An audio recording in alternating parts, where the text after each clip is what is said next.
An unusual number and a wide variety of buses have been travelling around the Isle of Wight. They're part of an annual beer and buses event that's attracting greater numbers each year. Shan Robins reports. The Isle of Wight Bus and Coach Museum have been organising a bus running day for several years, but for the last 3 years they've made it into a weekend event combined with stops where visitors can get themselves a beer. They estimate that last year there were around 5,000 people joining in, with at least a couple of thousand more this time. This year we've got 60 pubs taking part and we've got 72 buses. So the whole island is covered with 11 different bus routes. I think it's true to say this is probably now the largest event of its type in the country.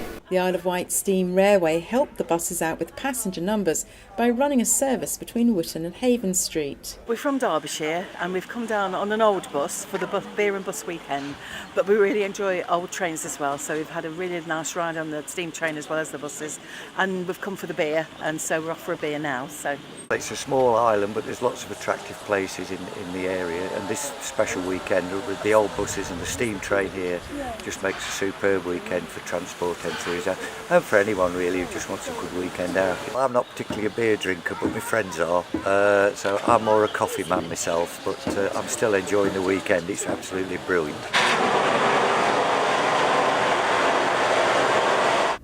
The Bristol Vintage Bus Group have about 16 buses in their collection, and each year their volunteers bring along a different bus. Personally, it's my 6th year of coming. We came today from Bristol on a vintage bus, which we're still against now, which is a Bristol J-type, built in 1934. Took a few hours to get here, but we're here. And what speed did you do when you had to come along? Around about 36 miles per hour. So yeah, we took quite a while to get down here from Bristol. I obviously love the vintage buses because they're old, they're something that's a dying breed, they need to be restored and kept together, and although I don't actually remember travelling on buses of this age, it's nice to keep a bit of heritage going. Organisers of the beer and bus event, the Isle of Wight Bus and Coach Museum was originally started back in the mid to late 90s when a group of bus enthusiasts got together, and their collection has grown since they took over the old Ryde bus depot.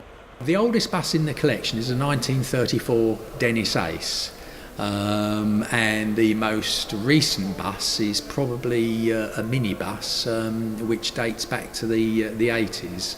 Although we've just been presented, courtesy of the local bus company, Southern Vectors, one of their Leyland Olympian open toppers.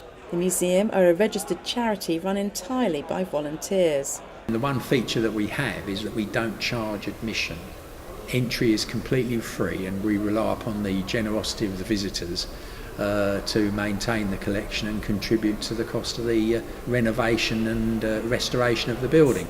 And this event you see this weekend, Beer and Buses, which we staged jointly with the Isle of Wight branch of CAMERA, which is the Campaign for Real Ale, they very kindly assist us to such an extent and then donate any profit they make to the bus museum. So it's a win-win situation. Beer and Buses weekend draws in crowds from countrywide with old buses and more modern buses that have only just recently been withdrawn, and every year I've come it's got bigger and better, so if you've got the chance, come along next year.